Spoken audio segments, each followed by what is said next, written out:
All right, everybody. This is the Q&A for Man and Dinosaurs. What does the Bible really say? And there seems to be some confusion about the first part of that lecture, and I want to go ahead and take this opportunity to clear it up, and I want to repeat just a little bit of it really fast, just to help people understand. There were no flesh men or women walking with dinosaurs. When in Job, where we were, it was Job's soul was all of our spirits that were alive during the time of the dinosaur, not flesh man. Flesh man is something that was created much closer to where we exist now, that in the overall scheme of things, just several thousand years ago.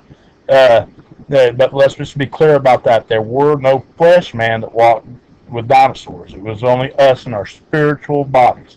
Now, to clear this up, let's go to First Corinthians 15:35. But some men will say, how are the dead raised up? And with what body do they come? Now, we're talking about a resurrection here. But we're going to go and expand a little bit on it here in a little bit. Thou fool, that which thou sowest is not quickened except it die. Okay, now this quicken means it's not immortal. It's not going to live forever. It's not perfect. Now the only way to make it perfect except it die. In verse 37, and that which thou sowest not the body that shall be. Okay, so when we have a flesh body, it's not the body that's going to be. All right, but bear again, and it may change of wheat or of some other grain. But God giveth a body that it hath but God giveth it a body as it hath pleased him, and to every seed his own body. All flesh is not the same flesh. This is where we picked it up in the lecture, in verse 39. All flesh is not the same flesh, but there is one kind of flesh for man, another flesh for beasts, another for fishes, and another of birds. Now here's where we get most of our information, all right?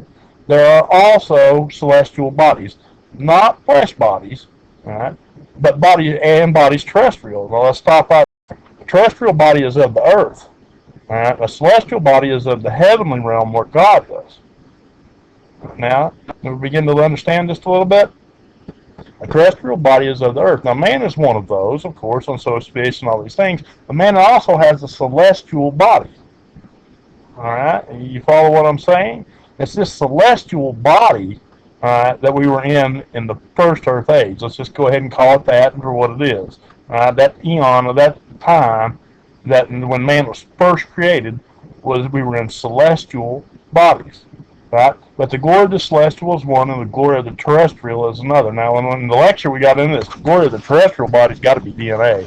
I mean, it's so complicated that we barely can begin to sort out the information that's actually contained in it, and yet it's written on a scale that's so small we have to use really tricks of physics to even get a glimpse of it.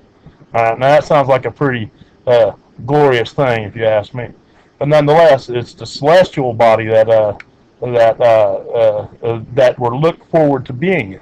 But it goes even deeper than that, because we can go here to Jeremiah. Let's find Jeremiah. We're going to Jeremiah chapter 1.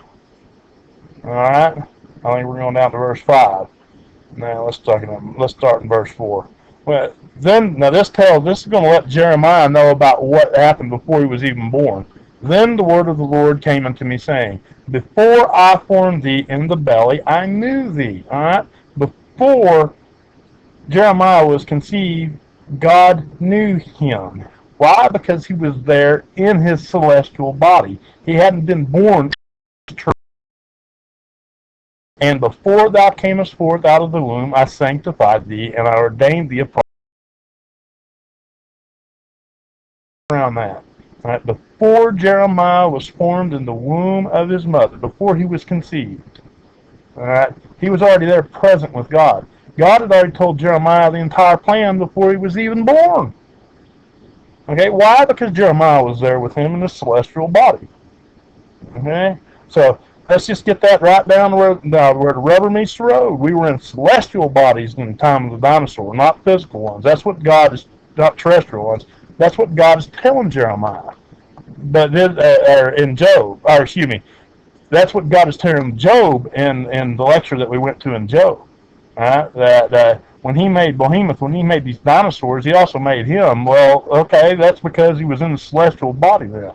And I hope this helps a little bit with the confusion. But that seems one of the areas that seems to be one of the areas that people were a little bit confused about out of the first lecture. I wish I did a better job. Actually, we might go back and revisit it and add one more lecture to it. This whole idea can be supported from the New Testament under the Greek word "katabo," and we'll get into that. It's often translated to the word "foundations" in English. But we'll address that in another lecture.